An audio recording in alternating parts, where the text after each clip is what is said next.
Okay,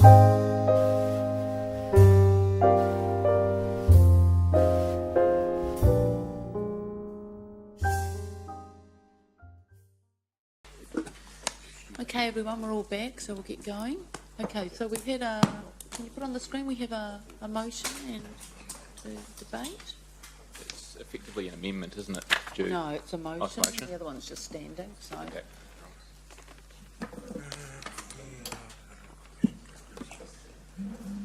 King. Councillor Kind. Kind. Mr. I've King. always found him to be Very fine. kind. Kinger. G. So just a couple of clarifying points. The pre-election report had other aspects of the financial plan. Do you want all aspects of those in it? Because, of course, that also included a balanced budget. So do you mean all aspects of that financial strategy or just those two? It will have to cover the whole strategy, or... So do you want to just look at the wording of your motion then so that we're absolutely clear what it is that you're asking? We could. Because there are, no, it's his motion, so he needs to formulate it. That's what you have a key ones. No. It's just Those are, yeah, we don't... So what I'm This is asking you is... very simple, yeah. So there is a... So the pre-election... Yeah, there was the 15 million cost savings. It's the balance of the books is the key. Box. In there as well? Balancing, so, yeah, and whatever was covered in... Okay. Balancing of the books was, and it was the $15 million... Yeah, they've been delivered at this last year, so the really key one is the balancing of the books. So would it be better for it to read keeping within the $440 million debt cap? Is that for the entire 10 years? Yes. Yes, so that needs to be included. And 3.8 rates increase for the entire 10 years? That's what we promised in the document Right. I'm referring to. And a balanced books, what year? The same year as 2016. what the report says. Okay. Whatever's in the 2013 pre-election paper. Well, that had 2017 because that was the strategy, but we're going to achieve that in 2016. So which one do you want? Whatever's in the So in 2013. the annual plan, annual report that's just gone out, and the annual plan, we're working to 2016. Okay. 2016? Yep. Okay, 2016 for that one. So I think the outlined in the pre-election papers, I'm not sure. What I'm trying to get here is some clarity. What the point is the 2013 pre-election paper is what I want it lined up with. So what's in the 2013 pre-election papers I'm comfortable, because that's where we gave our word to the people who voted us in what we were going to do. That'll mean balance And books so, for 2017. so what I want to do is bring us back to comply with what we promised the electors before they put us in Okay, a year ago. that's fine. So then discount the annual plan and the annual report that's just gone out about the 2016 balance box then and return it to 2017 for balance box? Yeah, it's about what we promised to people in that pre-election paper. Okay. Point of order, Madam Chair. I made no such promises in that pre-election document. That document was not It's a released. procedural point, Your Worship. Yeah. That's a No, speech. yes, okay, thank you. No, we're not going to get into that. I think it's just terminology. So what we're just trying to get clear here is that Councillor King's motion is clear for staff because, I mean, you can see why I've been asking the question, just to be sure which aspects of it. So I'm not going to entertain, I'm not going to entertain questions on this until we've got the wording finished, and then I'll take your question. Okay. Just wait. It's whatever was outlined in the So are 2013. you happy with that Yep. motion there? That's a clear instruction to management as well. I understand that. Yeah, So- I mean, that also covers targeted rates because they weren't talked about in that document either. Okay, and now I had a question from Just the a question. deputy. So if the resolution is passed, there is no point, is there any point in continuing today's No. discussion? No, And the there answer is no. Is That's that correct? correct, yeah. So we go home. Except for the public excluded item, because there is a need to cover that one off, I think. Now, councillor Mallett, you had a question? Just a question of Andrew. The $44 million debt level, and some may suggest this has been poorly communicated, but the $44 million debt level was actually never the level. My understanding is it's always been based on 200% of the council's revenue. At the time, that was roughly 440, and I think it became an easy. I might be wrong because this is happening. So your question. So my question to Andrew is, I would suggest that the 440 be replaced with 200% of council's revenue. Now, I'm happy to vote either way, but I just think that the 440 it was an easy thing to communicate, but was never actually the policy. And I'm just trying to articulate what Richard's told me. Yeah, if I'm right or so wrong. just to be clear, the draft one of the 10-year plan referred to about 440, which was premised based on a debt-to-revenue ratio, which was clearly articulated in Volume 2 of the 10-year plan. Yeah. And so it was very much a communication strategy to ensure that a complex concept was easily understood. Yeah, and I do have that document here with me, and So in it the clearly does say, it does refer back to the 200%, which is a more accurate way of stating So it, what do you want in the especially motion? over a 10-year period. Do you want 440? No, Debt cap? I think it needs to say the 200, because that is what the 440, no, the debt ratio. Okay, so look, I'm just going to take 5. Sorry, we're just going to take 5. Can you go and sort out what it is that you want to write? Sorry to raise the Okay. questions, but so we're just taking 5. Just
to take a couple of minutes, so as it is on the board, no change.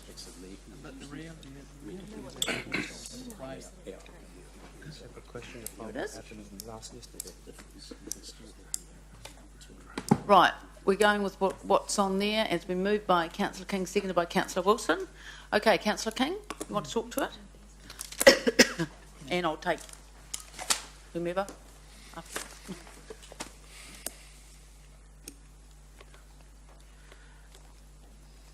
What'd you say?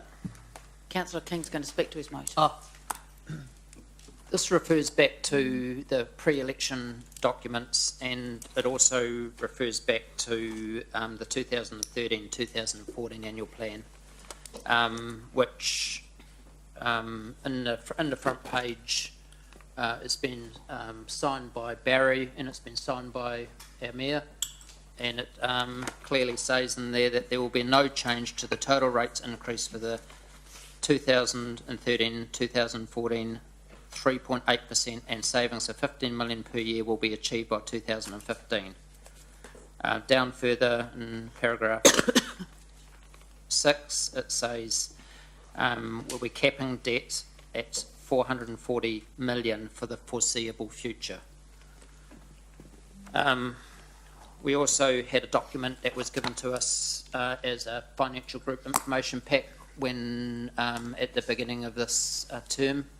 And in there it refers to targeted rates, non-domestic water, Access Hamilton, Business Improvement District, and a couple of other things. It doesn't refer to any other targeted rates that we've foreseen or that may come in above the 3.8, the 3.8 rates increase that had been referred to. In the 2012-2013 annual report, it backs up the same things, a 440 cap on debt, 3.8 rates. The total rate rises will be held at 3.8 for existing ratepayers.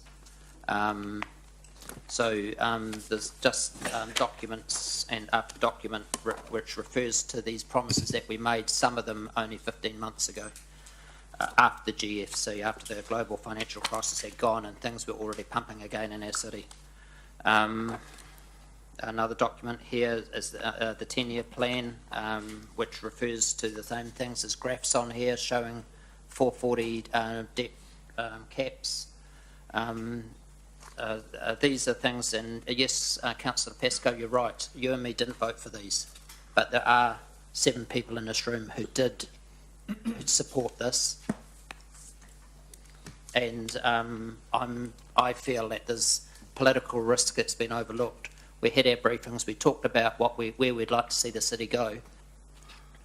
We put forward our ideas, and there's 13 people with their ideas, but it was never discussed as to what was going to happen as far as the promises that we'd made of the 440 debt cap and the 3.8 rate rise. We've already put a targeted rate on top of that 3.8, which takes it up further on your average property. Yesterday we put through another targeted rate on wheelie bins. I think that takes, from my calculations, it takes the rates increase to somewhere around 5%, close to 5% on your average property size. I just think that I know circumstances change, but I can't see circumstances that have changed in the last 15 months since the pre-election report was put out, with staff and with councillors' blessings making things look pretty good and promising that we would look after our ratepayers, and that cascades out from our ratepayers into all the citizens who live in the city. Some people don't pay rates, but they're still affected by what happens with the ratepayer. So I'd urge you to stick by what you promised, by what you've said, by what you've agreed to, and ask staff to go back and put together a budget that we can balance. Because at the moment, politically, the 13 of us around this table have been put in a position where we've been offered a budget which we actually can't balance. It's not our job to... It's most important what's going to break down next. That's for management to come back and tell us that. And so that we can see what's going on. We aren't the experts in these fields. we need a report given to us that we can balance. And at the moment, we've got a report that doesn't balance by $35 million, and we've got rates that are knocking on 5%. Thank you. Thank you. Councillor O'Leary, I've got you next. Thank you, Your Worship. I hope the people around this table that are making this decision clearly understand the impact of this decision, because it's significant. Yesterday we sat here and we went through CapEx budgets, and I didn't hear people raising the 100 million consequence that this resolution is going to have, 100 million plus. I didn't hear that.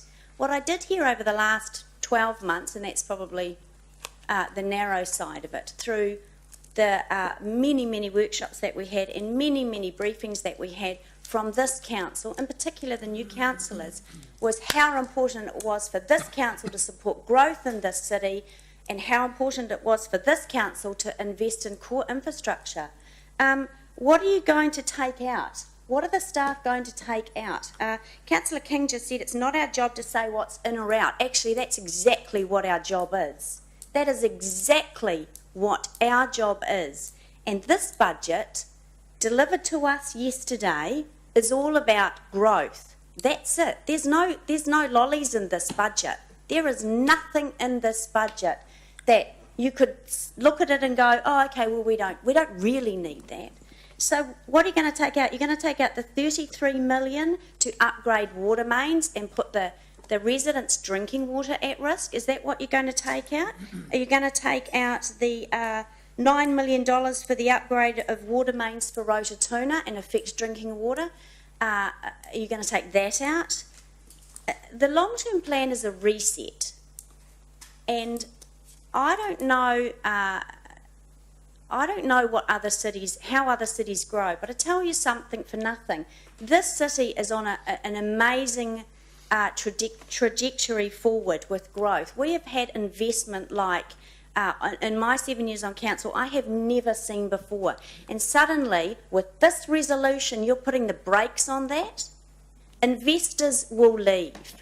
And I don't blame them. This cannot be done. It's this council's job and these people around this table to evaluate, and it is our job to identify what is in and what is out. The staff, we charge them with coming back after 12 months of meeting with the best possible scenario with our priorities, and our priorities were growth and infrastructure. And what's at the core of that priority? People. People need drinking water, people need wastewater, the city needs stormwater. That is all that this plan is about.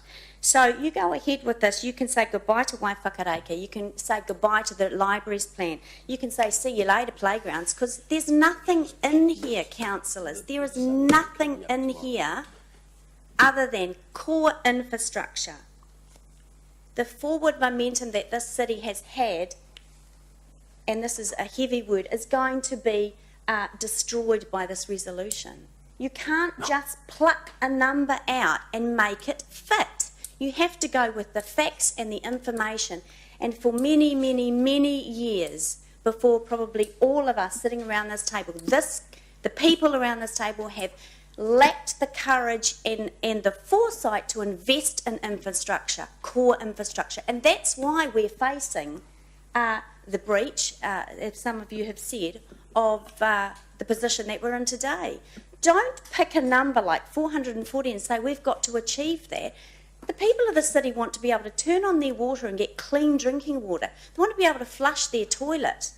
I'm going to be really interested to see what the people around this table, whose job it is to put in and take out of a budget, come up with. Because forget all of the nice strategic things that make a city livable, that we've worked on really hard this year. Forget all about that. That's already gone with this resolution. So I'm going to be really keen. How about, here's a good idea, might save a bit of money. Let's downgrade the drinking water, because clearly that's the only thing that is top of mind. And just one last thing, the pre-election report was a staff report, and no councillors around this table at that time had any input, and that's in the Local Government Act, that we can't do that, and it was a point in time. And lastly, the purpose of the local government, our very purpose, is to anticipate future circumstances for the growth of our city. And it says to meet current and future needs for good quality infrastructure. This plan is about keeping the city going on the path that it's going, and that's all it's about. You support this resolution and you're putting the brakes on Hamilton, and I cannot support that. Just a point of order, this isn't going to downgrade our drinking water. Thank you, Councillor. All right, so other councillors to speak? Councillor Wilson, you seconded. Oh, sorry, Councillor McPherson. Okay, thanks. Councillor O'Leary has just thrown in so many red herrings that the whole room's turned scarlet. The only thing that she missed was that if we pass this resolution, the sun won't come up tomorrow. Quite a few of these things are totally ridiculous and are not what people are voting about at the moment. Perhaps she hasn't actually read the resolution. The resolution does not make the sorts of decisions or lead to those sorts of outcomes that she's talking about. It will, if passed, if followed through later on, lead to some changes. Yes, those changes are yet to be voted on by council and are not being voted on now. It's not what the resolution says. What the resolution says is that information should be brought back to this council by staff that allow us to form and make an informed choice whether we want to stick to figures that were used, that we did support, even if staff wrote them a year and a half ago and subsequently, or whether we want to resile somewhat from those figures and go to the expanded draft budget that staff have now prepared for us for these last 2 days. The resolution doesn't have in it any of those doom and horror stories. It doesn't talk about changing drinking water standards or stormwater collection standards. It also, one of the other things that perhaps annoyed me most about Councillor O'Leary's statements just then was that she said this council, or the councils in the past, have lacked the foresight, and I'm quoting her there, to invest in infrastructure. That's not true at all. There's certainly been arguments about the type of infrastructure we've invested in, but we've invested in a large amount of infrastructure over the last 15 years in this council, and we continue to do so, and I'm quite certain we will continue to do so, whatever the outcome in February, not today, is. Now, just going back to this resolution, it doesn't commit us to any particular budgetary outcome today. It commits us to getting a wider range of information. The four than we've got in front of us at the moment, detailed information that will show what will be the outcome if you did choose to stick to that $440 million budget debt cap or the 3.8% rate increase, as opposed to, and I might calculate it more like over 6% rate increase would have if we go with the figures that are in front of us at the moment. That's the sort of information we're going to get, and we can decide what the best way to head is. But we're not deciding today those outcomes. And to say we shouldn't have that information, I think, is quite wrong. It is not the sort of choice that I personally would have made. The $440 million is not a figure, Councillor O'Leary, that was plucked out of the air. It's a figure that was in an official legal document prepared for council, prepared for... So surely it's not unreasonable to get information from management of this council to stick to that. And that's what we're asking for now. Information that shows how that could be. I don't think there's anything wrong with us getting that sort of information. In fact, I think it is very wrong to try and deny that sort of information. And I asked questions of the Chief Executive before as to why they hadn't provided us that sort of range of information here. If we'd had it today, we could have made a more final decision today. We haven't got it in front of us. We can't second guess the exact effects of that, so we'd like to hear information from staff as to what the effects might be. Let's have that information in front of us and we can make informed choices. If we decide only on what's in front of us in the draft proposed by staff today, we've got incomplete information on which to base those decisions. And anyone proposing an alternative that's more in line with the pre-election papers is going to be flying. I want those people to have the same sort of advantage as the people supporting the draft at the moment have. So that's why I'm supporting it. I will not necessarily, at the end of the day, once I see the information, go with exactly those figures, because I'm not lacking common sense. What I am lacking is information with which to see what that would do to the future of council over the next 10 years. Okay. Right. Other speakers? Councillor Pascoe? Thank you, Your Worship. I wish to speak against the motion, and I'd like to just reflect on a number of things that have been said this morning and yesterday. I mean, this city, like most of our lives, lives very much in a changing landscape. We can't sit in the past. The decisions that were made 3 years ago were made in a landscape that existed then, and no doubt they were appropriate decisions then. To drag those through now, and Councillor Gallagher has introduced this morning his political manifesto, and we've had reference to the pre-election report. They're all based on decisions made 3 years ago. As elected leaders of the city, we're expected to show strong and effective leadership.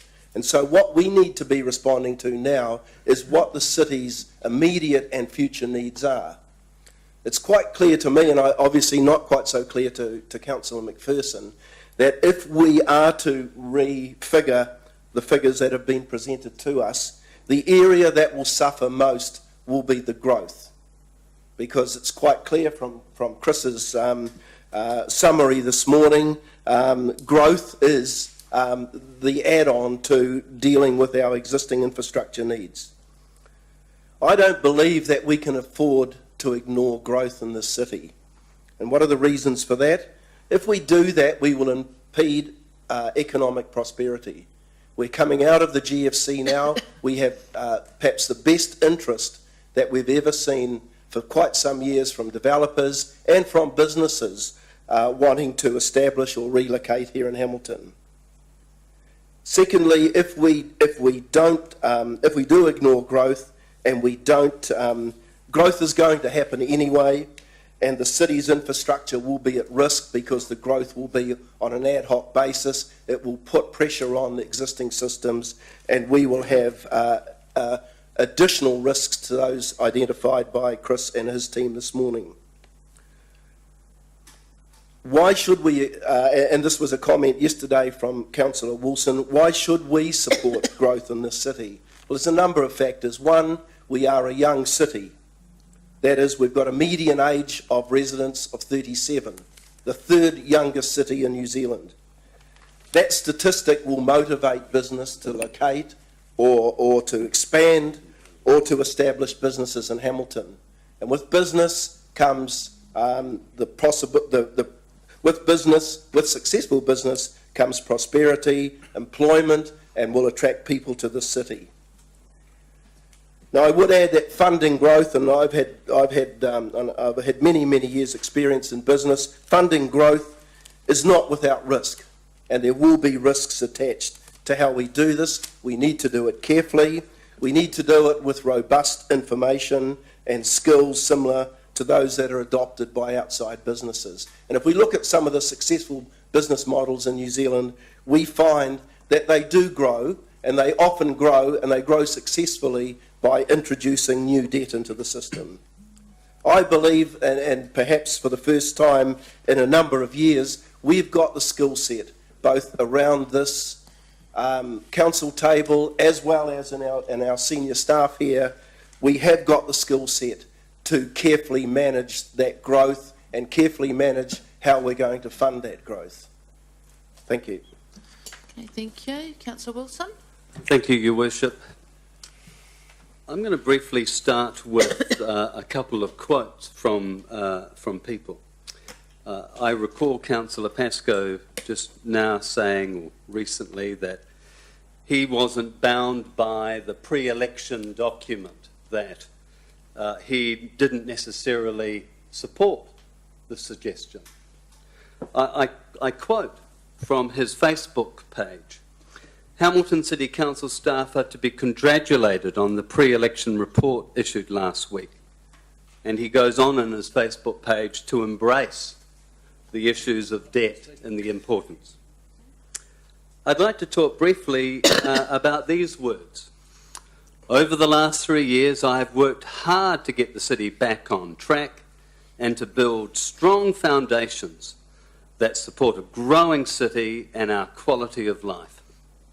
Financial planning in place to balance the budget, cut expenditure and cap debt at 440 million, and those are the words of Her Worship the Mayor. There has been a lot of discussion around this table about fiscal responsibility and the importance of planning. And in fact, that is really relevant, because 3 or 4 years ago, this council was facing the prospect of a $990 million debt. And interestingly, a lot of that was justified under the importance of investing in future growth and infrastructure to enable and to facilitate growth. Unfortunately, that growth didn't quite meet with our expectations or our infrastructural spend.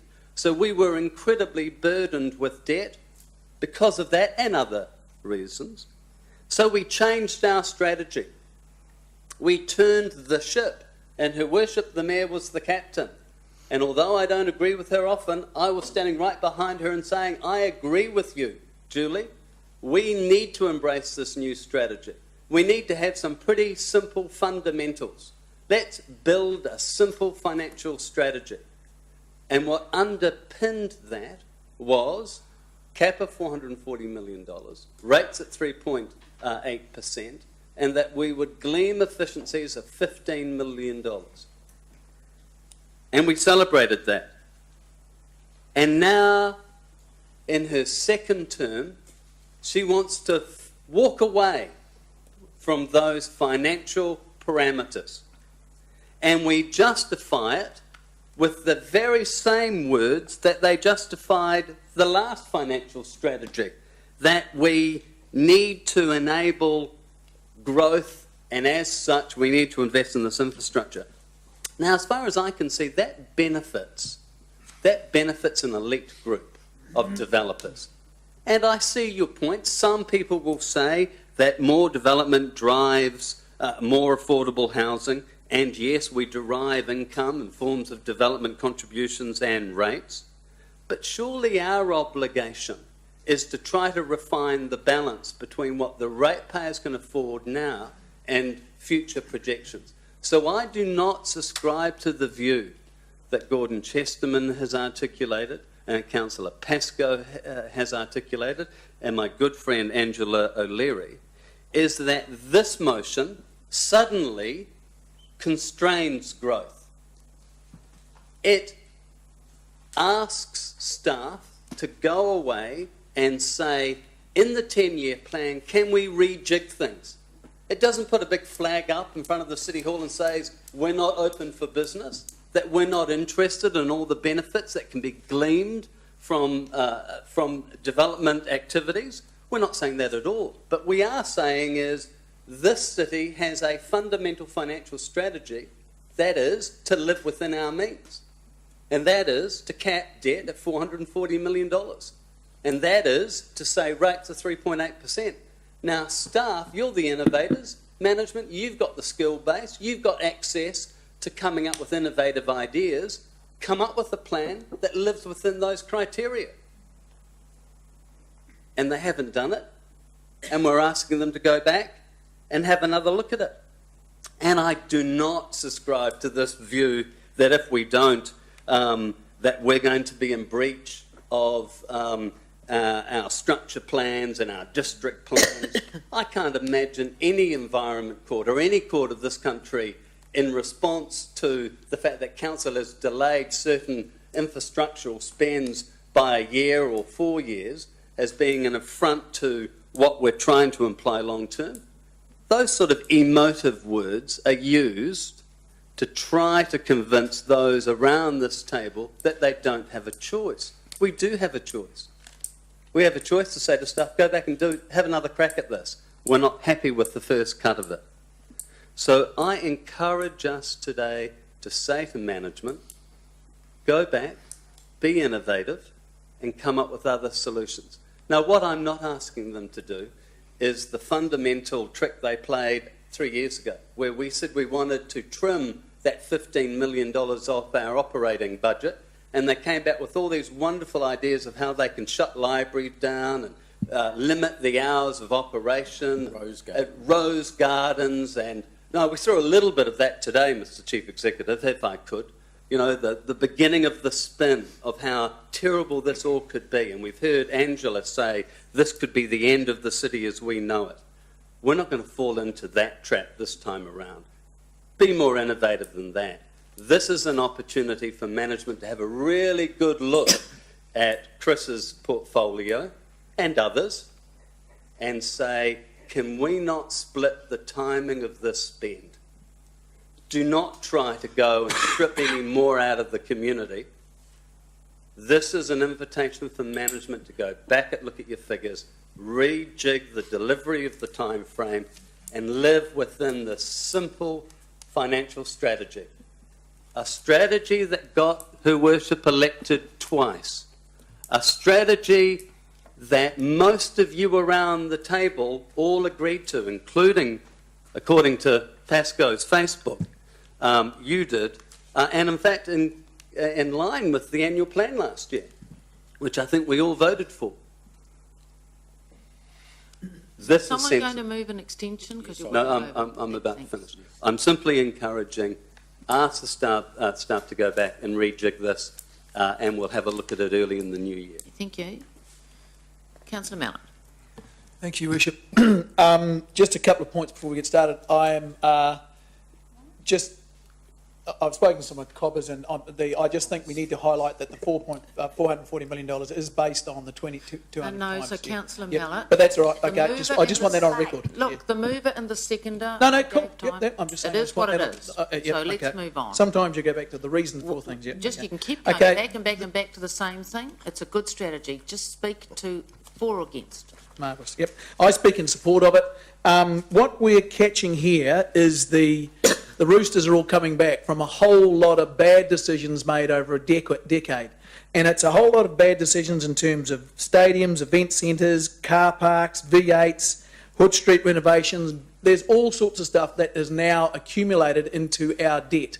So what has happened is for too long, this council, previous councils have been so far off the core business that they have accumulated a whole lot of debt that the city just cannot afford. Now, what I find very ironic is everyone's looking to find savings in what I consider to be the core of our business, which is Chris's department.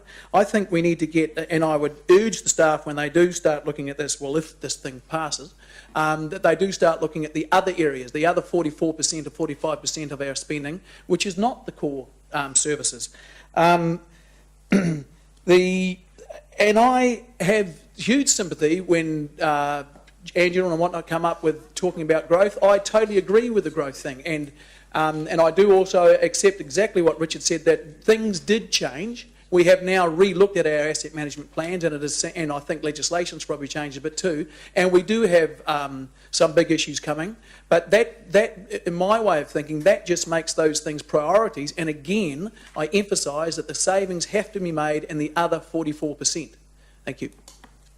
Okay, thank you. I was expecting long, you see, because everyone's been well over their time. So thank you, Councillor Mallett. Oh, welcome.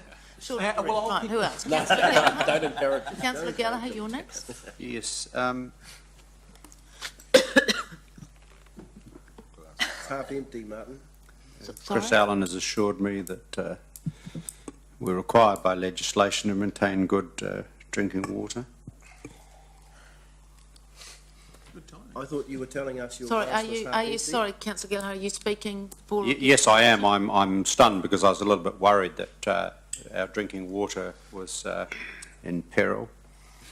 And I remind Councillor O'Leary, Lake Whaiwhakariki, if she'd voted the correct way, wouldn't even be in peril, but that's another issue.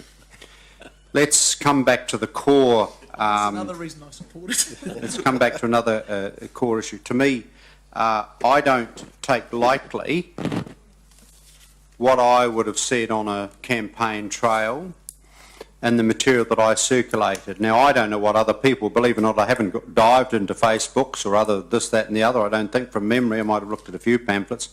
I haven't personally spoken of $440 million debt cap. However, I certainly, in my dialogue with the community at the last election, because this is about how you honour your promises, and there's other things in here which I said I'd like to try and do on behalf of the city with colleagues, but I certainly gave great credence to the pre-election report, and I think you mentioned there was a one-page summary that I certainly recall making available for people who wanted that, and I'm not aware of anyone in the last year or so who has, until today, seriously questioned the veracity and the accuracy of this pre-election report. So what I'm trying to say is I don't think I should be made out to be some irresponsible elected member who's going to put the drinking water at risk, because I happen to actually take seriously the stuff I said at the last local government election.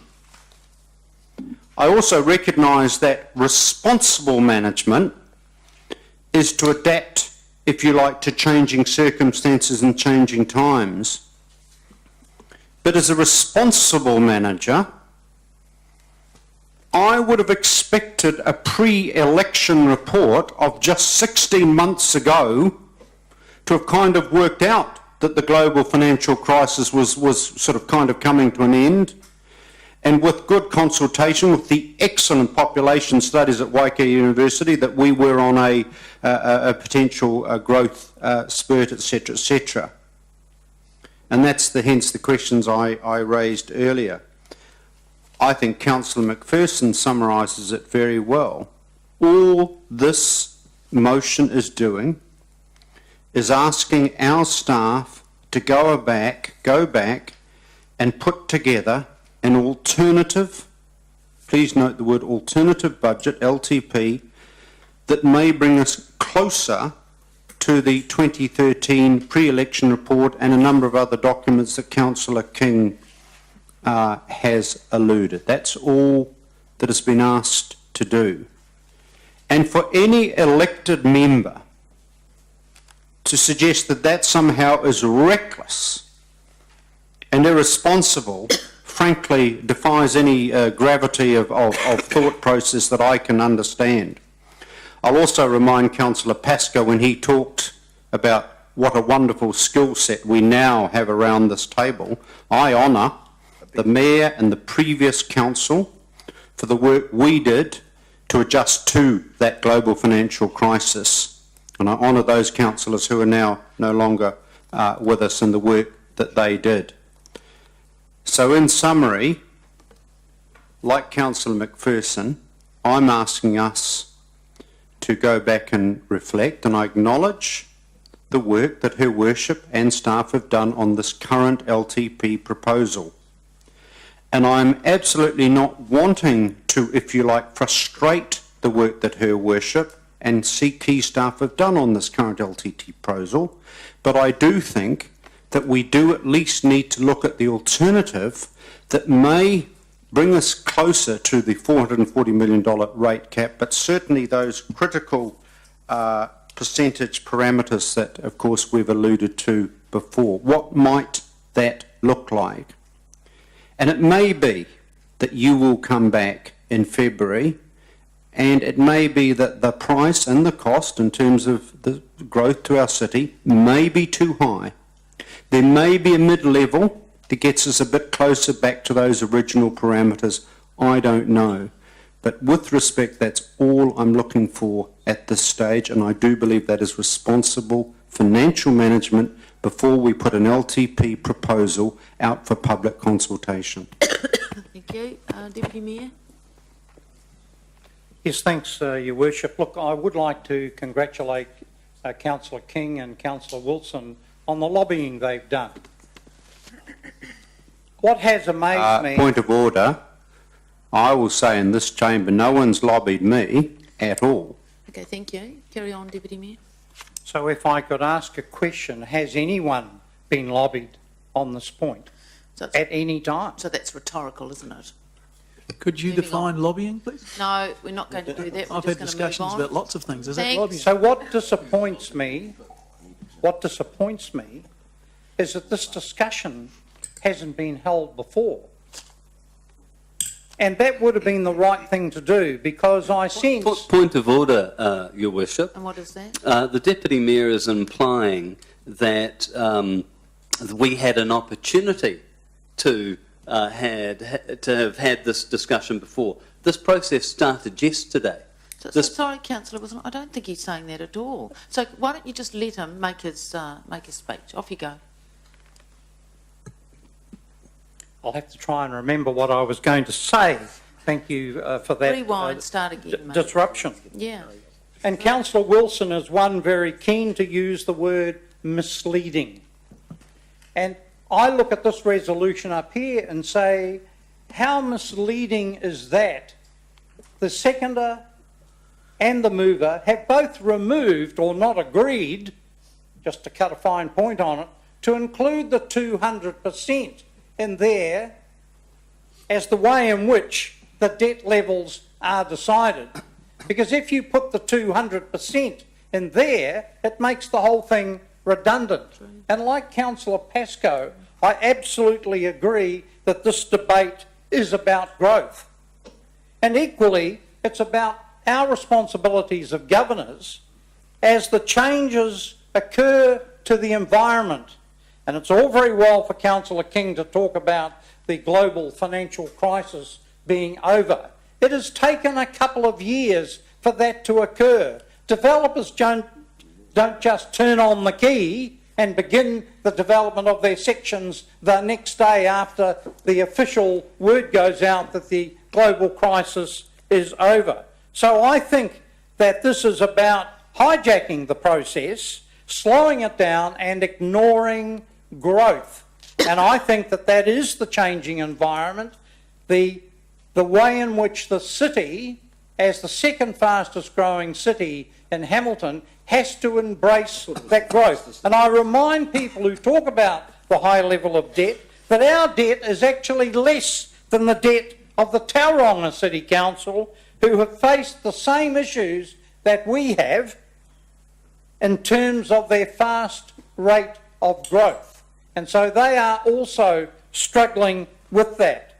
So I'm not going to support this motion on the basis that there is a lack of honesty around the 440 million or the 200% that we always knew was in the equation. Right, thank you. Any other speakers for or against? Yes, Councillor Tootman. I'll be very brief, Your Worship. I'll be speaking. I do not support this motion because I think what's happening is it's going to actually slow the whole process down. When you look at page 24 of the agenda, we have until 1st of April for a consultation and submission period. And I still want to be part, as far as I'm concerned, these 2 days have been set aside, and I really want to be part of some of the decisions which are made as to whether or not we proceed with the water, the sewerage, and there's a lot of other things still on this agenda which I have had no input into at all at this point in time. I do not want to, of course, exceed the 440 million debt, nor do I want to exceed the 3.8 rates. And I believe that through negotiations, we should still be able to get within the 440 million and the 3.8 rate. Then until we have the hearings scheduled for the 14th through to the 21st of May, with deliberations on the 4th of June, and the final decision being made on the 30th of June next year, which is still some 6.5 months away. The reason, of course, I'm going to vote against this motion is, of course, I really want to be, as Councillor O'Leary has says, to actually make these decisions. And I think if we today, if we pass this motion, that is basically the end of the process, as far as I'm concerned. Until Point of order, Your Worship. At no stage have staff said either way, and I think we should get clarification after Councillor Toom's spoken of what this resolution may or may not do to the process, and there's been no suggestion from them that this passing would mean the process would cease or change. We've got to meet statutory timeframes, so they'll Yes. be met. I was going to say, Your Worship, that it would So they have stop to be met. today. The Yes. process would stop today. That's all I was going to say. Yes, that's right, because it has to be regrouped. Yes. But Councillor Toomey also referred to the public consultation process, and after he's spoken, I would seek information from the CEO as to whether those statutory timeframes would remain the same. Well, we can't breach the statutory timeframe. So, That- CE, can you just confirm that? We could still meet the statutory deadlines. We would have to schedule a additional meeting that's currently not in the diaries in early February. We pick up where we left off with the response to that resolution. It would put us under time pressure, but it would still be achievable to deliver the outcomes to meet statutory deadlines. Thank you. Right, any other speakers for or against? No, I'm going to make some comments. I heard yesterday a number of councillors say, I'm not going to pick anything out. That's the staff's job. Don't ask me, you're the experts. So we've heard from the experts. And the main expert's Chris Allen. And we've heard from him yesterday and today that he has, over the last year, spent probably all his waking time poring over how to deliver what needs to be delivered to our city. And he stood up today and said, pretty much, this is the best I can do. This is it. So what this motion will do is say, well, I don't accept that. I'm not going to pick it though. I don't accept that. I don't like the answer. So I want you to go away and I want you to spend, all your Christmas holidays looking at this again because I don't like the answer. And, by the way, I do want to focus on core infrastructure because that's really important. And I do want to fund renewals because that's really important. And I do want to support growth too because that's really important. But I don't like the answer you've given me today, so I want you to go away and come back with a different answer. And I just want to have a look at that and see what that means. So I take a very different view. We have employed staff, and I think in my time here over the last 3 years, I have seen staff put under enormous pressure, and I have put them under pressure. And I think I ask some pretty tough questions, and sometimes can be pretty pointed about my views. But I do have a lot of faith and trust in the expertise of Chris Allen and his team, because this is predominantly about his area, and in the newly appointed CEO, which we all said, we like you, what you're made of, CFO, you can have the top job now, because we trust your expertise. So he's on this side today, not on that side. So the two people that have told us this budget is what needs to be delivered to the city are two people that I know we have the utmost faith and trust in. And what this motion says is, well, actually, no, we don't. We don't. We don't like the answer. We don't like what we're hearing. So that's one thing about this motion. The second thing about this motion, and let's not beat around the bush here, governance this and whatever else that. We are required and entrusted with the prudent stewardship of this city and its assets. That's not made up, that's written in the legislation. We are to provide for the community now and into the future. That's written in the legislation. We are to plan effectively for the future management of our assets. That's not made up either. That's in the legislation. Those are the things that we have to be cognizant of when we make decisions. So let's think about this motion. So what that's saying is, in 14 years, we accepted a budget like this. For 14 years, there is no change in circumstances. There's nothing changed in this city. Nothing. We're not growing at 3,000 people a year. We don't have developers developing sections. We don't have affordable housing in this city. We're Auckland. We're going to constrain it all. That's all just rubbish. That's essentially what this would mean. And while I've heard councillors speak today to say, no, this is just to have another look at it, what it actually means is nothing's going to change in this city for 14 years. Well, hello. Where are you living? Truly, where are you living? I'm living in Hamilton. And this is a city that is growing fast with all of these opportunities. And you are saying, thank you, first time probably. And you are saying, not only don't we like the answer from the people we trust, who are the experts, but we're not growing, and for 14 years we're not growing, and for 14 years we're not going to invest in the assets that we own, because the experts have told us we have to, and more importantly, not invest in water on the cliff face, because that's where we are, on the cliff face with renewals, because that's what the GM's told us, the person we trust. So my sense, councillors, is that this motion will go through. And you know what? I've heard a lot of political grants. It's like we're in a political meeting. And I'm actually very disappointed in that, because we have been elected to assess on a day-to-day basis, and certainly on an annual basis, what the landscape is for the trusted product, well, stewardship of the assets of the city. And the people that vote for this motion are saying, no, actually, don't like the answer. Not growing, and I'm not discharging my responsibilities. That's the way I see it. I think this budget speaks entirely to the changing landscape of this city, and we're very fortunate to be in that position. It's hard. It's much harder than last time. Absolutely. Because last time we just put a pen through everything.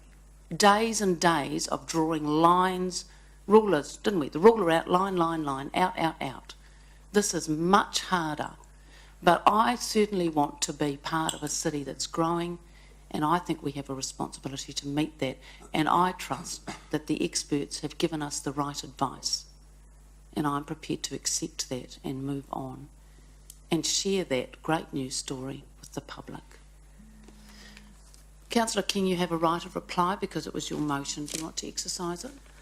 Yes. I'd just like to remind you, Mayor, that pre-election and 3 years ago you were quite happy to sign off on documents covering us for the next 14 years. I don't know what's changed in the last 15 months.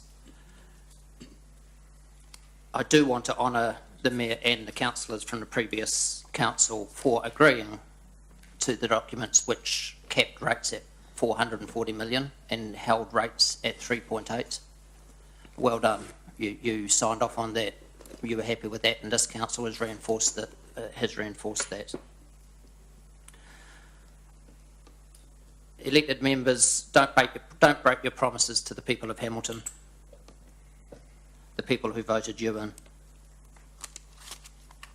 Staff have presented us with a budget that can't be balanced with what the elected members have promised. Don't load up our ratepayers and residents of Hamilton with around about 5% rate increases, which is where we're heading, and don't load them up with another $35 million worth of debt.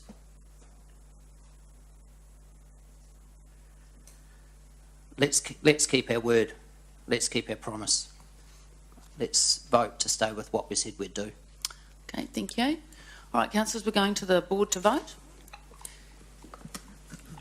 So this is voting for this motion.